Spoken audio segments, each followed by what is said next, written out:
Yee. We have this one is a post-scrub spurb fic in which it's a Junefef fic that was made for the June Egbert Jam. Oh, Huh. I'd like to continue voicing June if you don't mind. Yeah. Because I'm having fun with that. Huh. Also, we have so it's teening up our audiences. No archive wording to apply.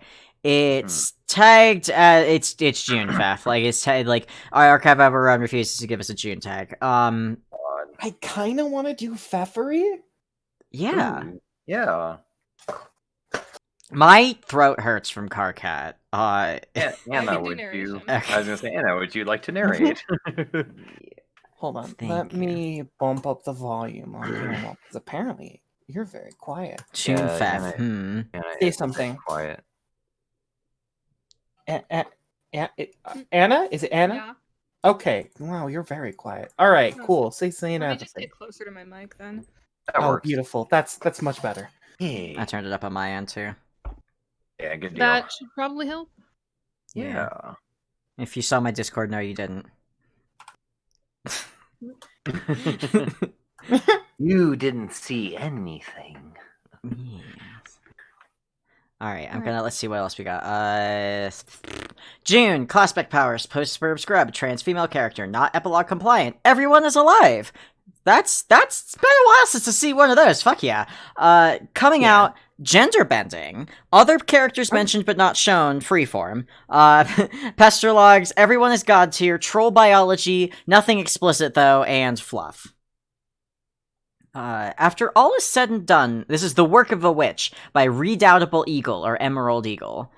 After all is said and done with Scrub and Suburb, a certain witch of life is relaxing on Earthsea. Good night, Uber. When she receives an unexpected visit from a certain air of breath. Well, this is something of an odd pairing. Fun fact, John and Pfeffery never interacted in Homestuck proper, so I didn't really have anything to go on for this. Really, the only reason I even thought of it at all is because of Pfeffery's god tier powers could potentially help June transition easily, so that's the gender bending tag. But enough about that, read on and see if this ship is seaworthy. Heyo. Fish puns. Very nice. Also, good night, Uber. Have a nice evening. Uber. Night, Uber. Uba. Did the stream die for anyone else? Fuck, did my internet go out? No, it appears to be fine. Okay, nope. phew. Refresh. 1 second. Refresh. Refresh. Yeah, it's fine. Oh yeah, they wouldn't be able to hear us, lol. Yeah. Refreshing and sitting through a ketchup commercial. Twitch, why are you putting ketchup in front of my fucking stream? Okay. At least it's not the military. That's true. Oh, that's true. Yeah, it doesn't like ketchup. I hope the military gets completely bullied off of Twitch, to be honest. Oh, God, that would be so cool. Would be cool. Will at Homestuck says, fuck the US military. Yes, absolutely. My fic is explicitly anti-imperialist and anti-military. It's not subtle about that. No. Turns out it was actually McDonald's. They just focused a lot on ketchup at the start. Everyone knows McDonald's ketchup is the best ketchup. It does have a lot of sugar in it. Oh yeah, that'll do it. A weird way of saying the best. God. Okay. Oh my god. I guess Anna, whenever you want to take it away, we will. Right, we get good going. to go? Yeah, we're good to go. All right. Your name is Pfeffery Pacius, and as you watch the bright and colorful fish through your window, you can't help but feel really relaxed right now. Ever since Lord English was finally defeated, you and your friends have been living your lives out on Earthsea in peace for once. Well, relative peace anyway. The presidential elections are coming up soon, and you of all people would know that politics stop for nobody. Still, it's better than fighting for your life every day, seemingly without end, something you had far more than enough of back on Alternia and during Zagreb. When you first arrived in the new universe, everyone was getting the government and all that set up, and you didn't particularly want to get involved in it again. You're not on Alternia after all, so you're not obligated by blood to take the throne anymore.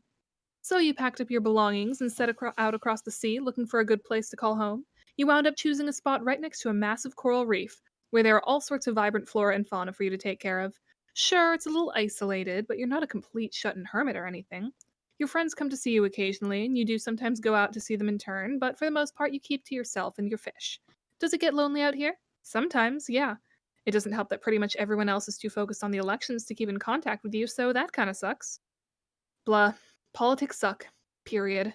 Sucks the fun right out of everything. Still, you've managed. Tending to the reef and its inhabitants takes up most of your time, so you don't really think too much about all that nasty stuff these days. For now, though, your chores for the day are done, and you're watching the fish swim outside of one of the many underwater windows in your home. No matter what may be happening out in the wider world, the fish are always there for you, helping you relax and keeping your mind off dramatics in the real world. Ping. Huh? Oh, someone's contacting you through Trollian. All your friends are busy, though, so who could it be? You pull out your palm husk and take a look at the message. Um, Hello? Is this the fairy? Oh, it's. Oh, right. It's one of the human players, the Heir of Breath. You don't quite recall his name, though? Something starting with J, you think? Regardless, you can't help but quirk an eyebrow. You're pretty sure you've never spoken to him before, only occasionally seeing him when everyone was getting set up on Earthsea. What could have prompted this sudden pestering? That's right, I am. You're one of the human players, right? Jay something, can't really remember though. Not to imply you're forgettable or anything. Actually, it's fine. This is gonna sound really weird considering we've never really met, but can I talk to you, like, in person? Glub? That is strange. Can't you talk to someone closer to you? That's what friends are for, after all. I'd love to, but I can't. Not about this. What? Why not? Oh, I'm so stupid. I know I'm overthinking this, but I think I need to tell this to someone who doesn't really know me. And also, I think you might be able to help me in a way the others can't. Weird as that sounds. It is pretty weird that he's coming to you instead of one of his friends to talk to, but maybe he needs a fresh perspective on something? Possibly, but his tone is kind of somber, so it must be something important. But then why would he trust you to tell it to and not one of his friends? As you ponder this, though, another ping alerts you to more messages. Mm, you know what? Never mind. I shouldn't be bothering you with this. I'll just go. Sorry for wasting your time. Wait! You don't have to go. We can talk. Okay, that was a very spur of the moment decision, but screw it, no backing out now. If this guy needs your help, then by God, you're gonna help him. Also, Sylph of Breath, Bucky is waking their partner up right now.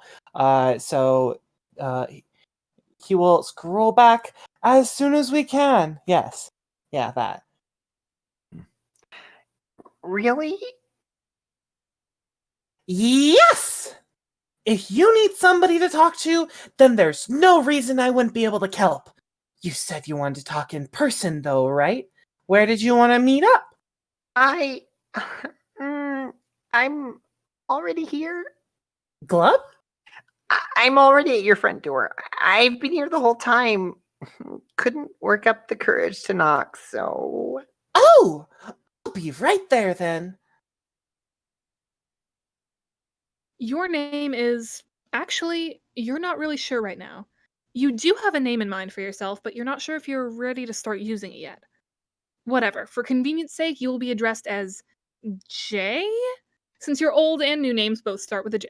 As previously mentioned, you are the Heir of Breath, and you have arrived at the doorstep of the Wish of Life, because honestly, you're not sure how others would react to what you have to say. Well, you do, but. Creek? Oh, never mind that for now, because Feferi just opened the door. She's wearing what you're pretty sure is her normal attire, black tank top with her sign on it, light green and blue skirt, fuchsia shoes and goggles, various bits of gold and silver jewelry, necklaces and rings mostly. Her long hair sweeps down her back with plenty of curls and a stalwart defiance of all known laws of gravity. You notice that she's several inches shorter than you, with her tall horns more than making up the deficit height. Overall, she looks quite cheerful if you do say yourself. You're not sure why you're focusing on her appearance, but since you are, you'll briefly touch on your own for good measure. You're wearing your god tier pajamas, not that you wear much else these days.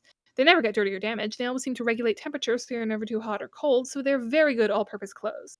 Your glasses are on, as they always are, and your hair, you'd say you've been growing it out, but you only came to your realization not too long ago, a week tops. It's definitely not longer than normal, but not by much. Anyway, enough with appearances. You need to actually say something so you aren't just awkwardly staring. Thankfully, Feferi spares you the trouble of having to speak first. Hello there. Sorry to keep you waiting. It's no problem. Don't worry about it. Glub glub. Why don't you come in? Talking on the porch is kind of awkward. You nod, so she turns and beckons you inside. Following her in, you find yourself in a comfy-looking room. Colorful paintings and other decorations coat the walls, green, blue, and fuchsia carpets are splayed across the floor, and several beanbags of the same colors are arranged around a glass coffee table with wood trimming. A very cozy space overall, you think. Perfect for a confession, maybe? No, not that kind of confession. Feferi takes a seat on one of the fuchsia beanbags, while you take a blue one across from her. The obvious color coordination isn't lost on you, but now isn't the time for that. After taking a moment to get herself comfortable, Feferi opens her mouth to talk, but then stops. She briefly gains a look of concentration before snapping her fingers, as if she just remembered something important. Oh, I remember now. You're John, right? You wince at the name, despite your best attempts to prevent it. Feferi notices, and a worried look spreads across her face. Are you okay? Did I say something wrong? No, it's fine. I just don't go by that anymore. Glub? You take a deep breath. Oh god, you're really doing this, aren't you? About to come out to someone you've never spoken to before, and not to your actual friends. Nope, you'll get to that. You breathe out. Okay, fuck it. Now or never. Can't turn back now. Just say it, you coward. Fairy, you know what transgender means? Glub? I'm pretty sure I've heard Roxy and Vriska talk about it before. It means that someone who is born with one gender is actually the other. Yeah, that's it. Roxy came out as a trans guy a few weeks ago, and wait, Vriska? Yeah, she was born male, but she realized she was a Gil a couple weeks before Scrub. Huh. I didn't know that. Blah. Anyway, I should get to the point. After Roxy came out, it got me thinking about myself, about who I am, who I want to be. And about a week ago, I realized something. You take one more breath for good measure. You're the heir of it after all. It never hurts to have too many. Just get on with it, you shut in. Need to be. I am a girl. You are Feferi Pacious, and wow, of all the things you were expecting to hear today, this was most certainly not one of them. Then again, you didn't expect to be talking to anyone at all today, so blah, you're getting sidetracked. Back to the point. John, no wait, she doesn't go by that anymore, so you should probably ask her what her new name is. You look at Jay, who seems to have developed an intense interest in the table now that the catfish is out of the net, so to speak. Wow, that's... I'm sorry. I shouldn't have dumped that on you like that. I'm sorry. What? No, there's nothing to apologize for. I've never had somebody come out directly to me like this before. So I guess I just don't know what to say, really. I suppose I could start by asking, do you have a new name picked out yet? She closes her eyes, then lets out a breath you're pretty sure she didn't realize she was holding in. Doing her best to regain her composure, she straightens up and looks you in the eye. June. My name is June. June. Oh, that's a pretty name. Yeah, I guess. The two of you sit in an awkward silence, neither particularly sure what to say at this point. After a minute of this, you decide that twiddling your thumbs is not a particularly productive activity and stand up. June tenses, as if expecting you to start yelling at her for some reason. Oh no, I'm just going to get us something to drink. Is there anything you would prefer to have? She loosens up a little, clearly relieved that her fears weren't realized. No. Well, just water is fine, but thank you, though. You smile, then leaving to head to the kitchen, grabbing a couple glass cups out of a cupboard. You fill June's up with regular water, then fill yours with some sparkling water you've grown fond of lately. Returning to the living room, you give June her water before sitting back down, this time on a green beanbag next to hers. The two of you take another minute to slowly sip at your drinks, gathering your thoughts and, in June's case, calming her nerves. Soon, you decide to try and get the conversation going again. So, I guess I should ask, why did you come to me specifically with this? It's so fucking stupid, really. I really can't call it a reason at all. Well, we won't know that unless you tell me, right? It's because, well, there's two reasons actually. Stupid reasons, but June!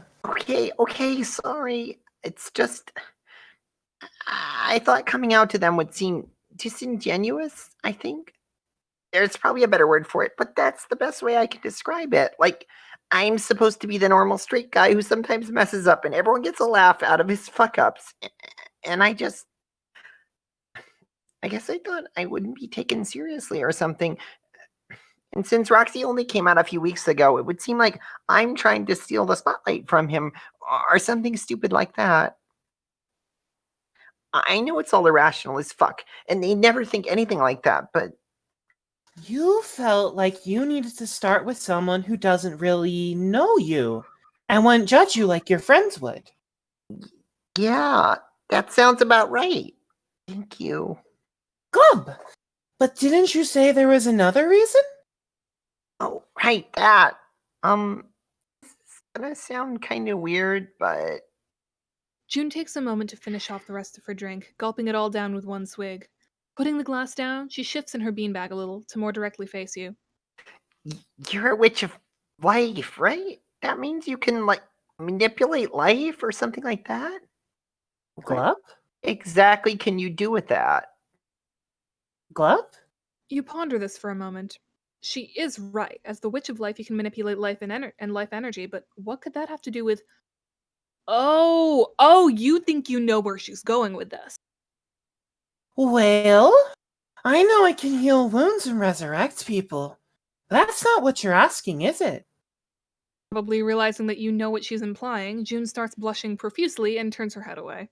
Oh, no, it's not, but I. Oh, fuck it. Can your powers turn me into a girl? Your name is June Egbert, and oh god, you actually asked the question!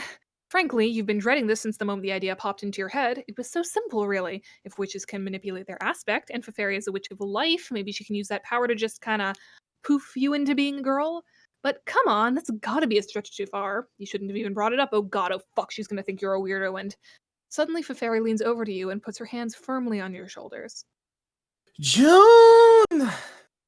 It's okay. You don't have to get worked up about sorry, hold on. About it. I'm sorry. It's just. No more being sorry. You have nothing to be sorry for. It's not a stupid idea. June, I'll do it. You stop your stammering and just look at her blankly. Sighing, she lets go of you and leans back into her beanbag.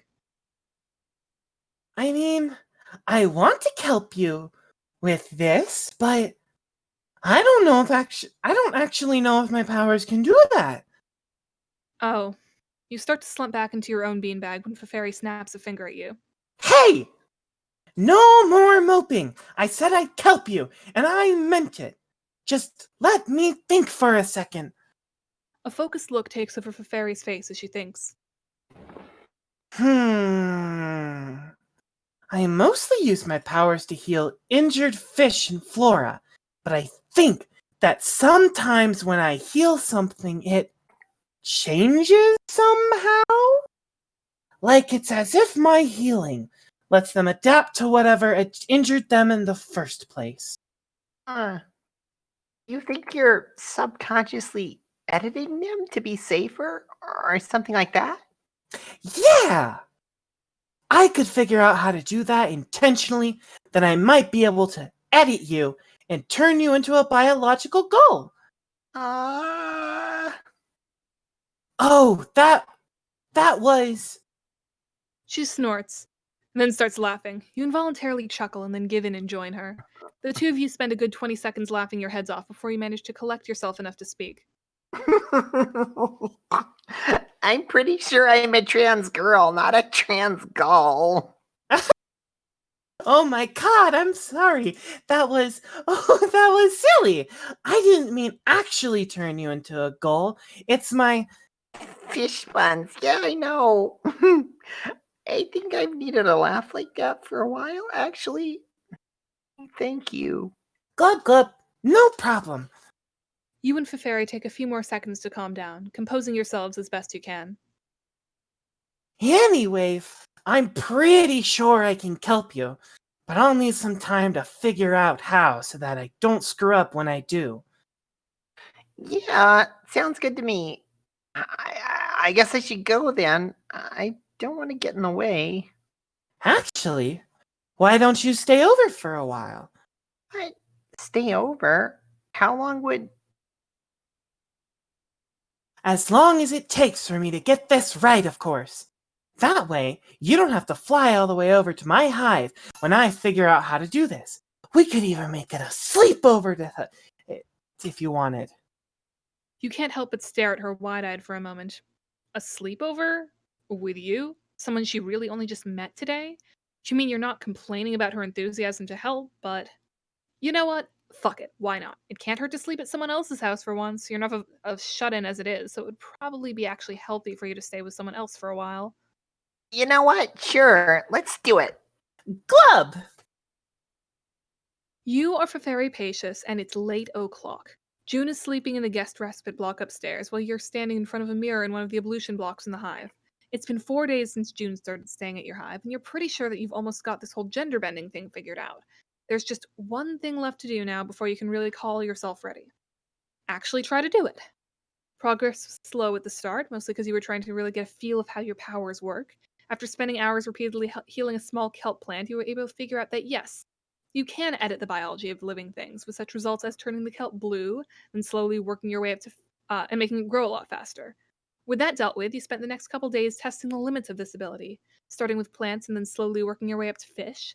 By now, you've got a pretty solid grasp on how to manipulate genes, but messing with flora and fauna can only get you so far. Which brings you to today, where you're standing in the involution block, mentally preparing yourself to turn yourself male. You need to be absolutely sure that you can do this to people, and you aren't going to ask June to be your test subject, so you've decided to try it on yourself. While doing some breathing exercises to calm your nerves, you take a moment to really take in your appearance.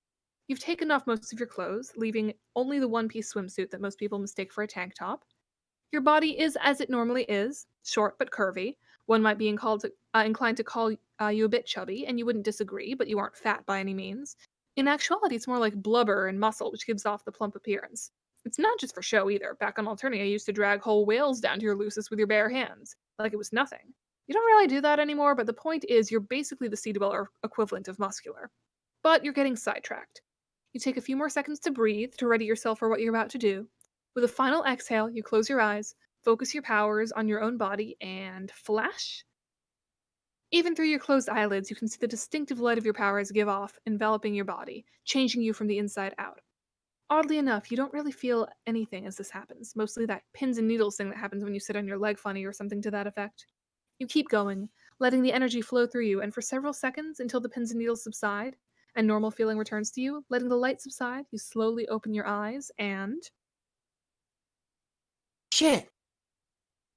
Well, that definitely worked, alright? Before you in the mirror is your new self. Taller, sleeker, less curves, broader shoulders, narrower hips, wider neck, basically you but male. Your voice is also different, being noticeably deeper than before. Your chest is flat, the soft armor that female trolls are known for completely gone, and people wonder why trolls can have breasts when they're not mammals. Your face is a bit longer, your jaw is wider, your lips are smaller, your hair is a bit shorter. Overall, as far as all known laws of biology are concerned, you are a 100% male troll, as if you had always been from the day you were hatched. Oh gosh, guess I gotta do a deep voice now. Mm-hmm. Holy shit, it worked. Nice. You start laughing, quickly taking care to keep it restrained so you don't wake up June. You can do it. You can change people's genders. You can help June. But first, there's one more thing that needs to be done. While you are happy that this worked, you can't say you particularly want to stay male. It's just really not your thing, you think. Besides, June needs a male to female change, not female to male, so you could use some extra practice anyway. Closing your eyes again, you let the life energy course through you, changing you yet again.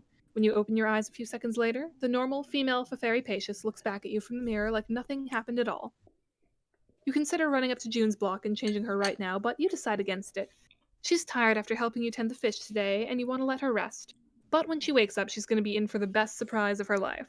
For now, though, you simply gather up your clothes and head back to your respite block, giggling with glee the whole way there.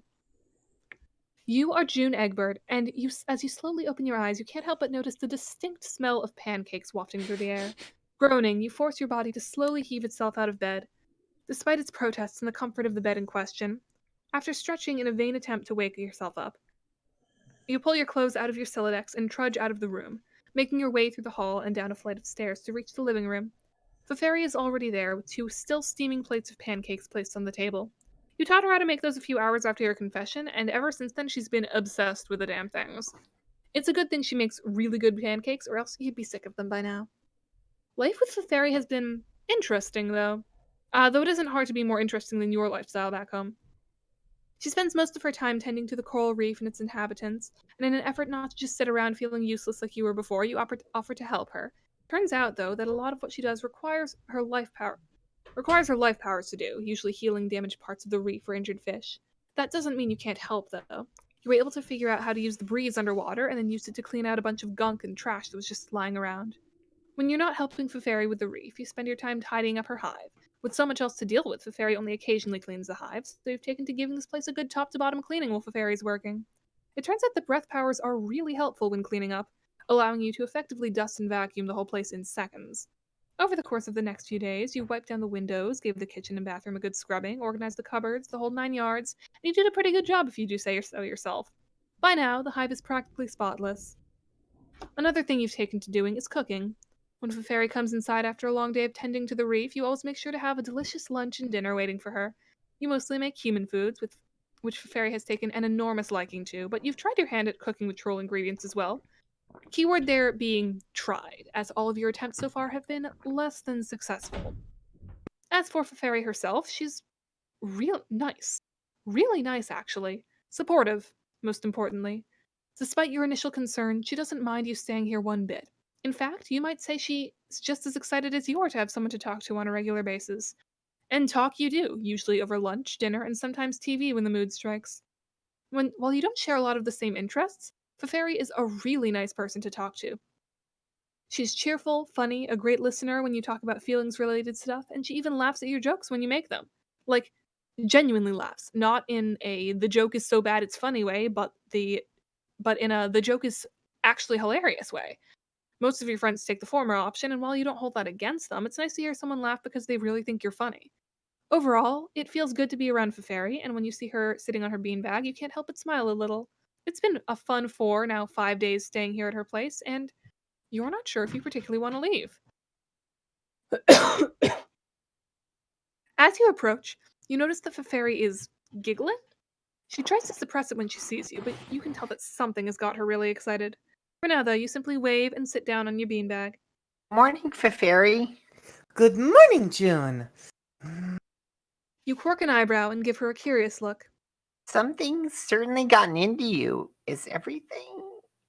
Continue. Feferi suddenly loses control of her giggles and grins widely at you. Oh my god, June! I figured it out! I can do it! I can do the thing! Whoa, calm down. What did you... The thing! I can do it now! Whoa. What thing are you... Wait. The thing? What could that... Oh, did she? The widening grin on her face tells you, yes, she did. You stare at her in shock as your mind processes this information. Really? You can do it now. I tried it on myself last night to make sure it would work, and it did! I could do it right now if you wanted. You can't believe it. Only 4 days and she figured it out? Not only that, but she could do it now? You don't really know what to say, so... Yeah, I like that. Club! Leaping to her feet, Feferi pulls you up with her and brings you to the nearest bathroom, positioning you in front of the mirror.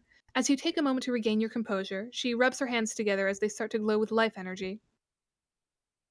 Okay, you're going to feel pretty tingly all over, but that's something that's completely normal and means it's working, so don't worry about that. This will only take a few seconds, so whenever you're ready, we can start, June. You take a deep breath. Holy shit, you're actually going to do this. It's actually happening. Before your mind can come up with any number of ways this could go wrong, you nod at Feferi and exhale. I'm ready. Do it. With a final grin, Feferi extends her arms towards you, life energy flowing from her into your body. Your eyes snap shut from the brightness of it, and with a flash, the process starts. As Feferi warned, your whole body is racked by pins and needles, which, while not pleasant, is far less painful than you expected this to be. Thankfully, in just a few seconds, the light fades, and the tingling sensation with it. As you hear Feferi step back a little to give you some space, you do your best to mentally prepare yourself for what you'll see when you open your eyes. Slowly, you force your eyelids to open up, and Oh, oh my god. the first thing you focus on is your torso.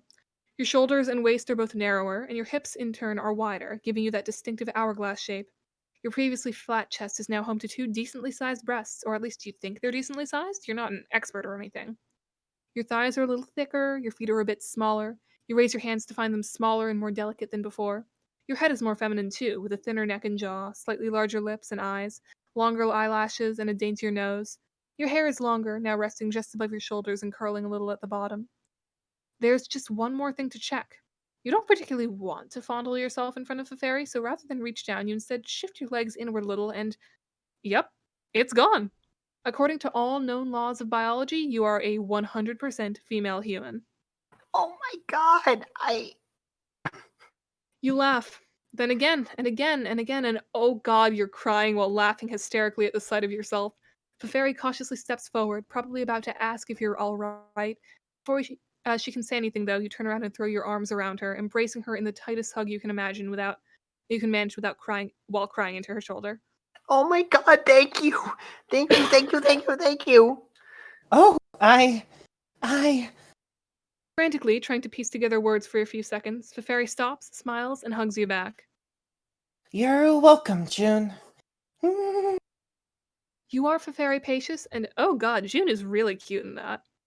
After June calmed down enough to form a coherent sentence, the two of you went back to eat breakfast while deciding on what to do next. Incidentally, it turns out that June actually shrunk down quite a few inches and now stands at eye level with you. Upon realizing this, you suggested that maybe June could borrow some of your clothes to wear, seeing as the only fitting clothing she has right now is her god tier pajamas, which thankfully automatically adjusted to fit her new shape. After breakfast, you brought her to your room and into your walk-in closet, whereupon you came to a startling realization. Your entire wardrobe consists of multiple copies of the same outfit. You should probably get a more diverse selection of clothes at some point, although this discovery was rather embarrassing for you. June quickly came to the realization of her own. If her god tier pajamas can change with her body, then maybe she can manually change it to whatever she wants?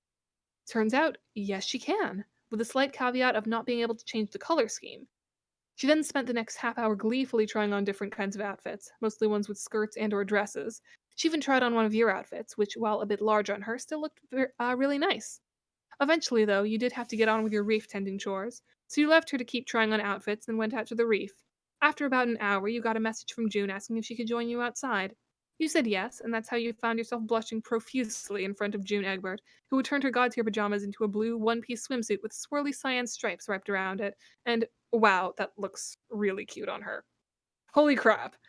Given that she's also blushing profusely, she either thinks the same thing or... How do I look? Oh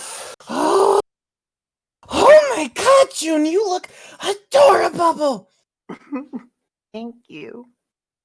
An awkward silence reigns as the two of you float in front of each other, taking in each other's appearances. Good god, this is so cliche, but you can't help it.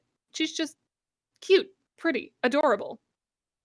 To be honest, I'd go so far as to say you're beautiful, really.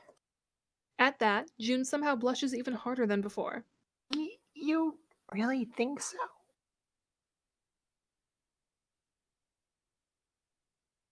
Yeah. Gulping furiously in an attempt to calm herself, June looks you straight in the eyes and smiles. You know, there's something I want to tell you. Ever since you let me stay here, I've been, I guess the best way to say it is alive. I felt more alive these last 5 days than I have in the past 5 years combined. You've helped me so much, even though we barely know each other, not even a week ago. You're friendly, funny, cheerful, supportive, adorable, and really, really beautiful yourself too. I know I've already asked so much from you, but frankly, I'd love to stay here with you a while longer, if that's all right. June. Sorry, did not catch. Only a little bit. Oh. Okay. Oh my god, June! You float closer and slowly wrap your arms around her. She does the same, and her smile grows by the second. I'd love that so much! Without another word, you and June, floating together in the middle of the reef, share a long and utterly euphoric kiss. You are Feferi Pacius and June Egbert, and you are in absolute heaven. It's adorable. That was cute. It was that was so adorable. fucking cute. I love this. Oh, Belmont's your Pfeffery voice is really good. Yeah, that Thanks, was I really just sweet. made it up. It doesn't matter. This is the Oh, Will at oh, Homestead that- Fic Read streamer. The rules are made up and the points don't matter. Yes. Hey, that's my joke. Yoinks. I never made it live. It was up for grabs. Oh my god, that was so fucking cute. Oh, I like that a lot.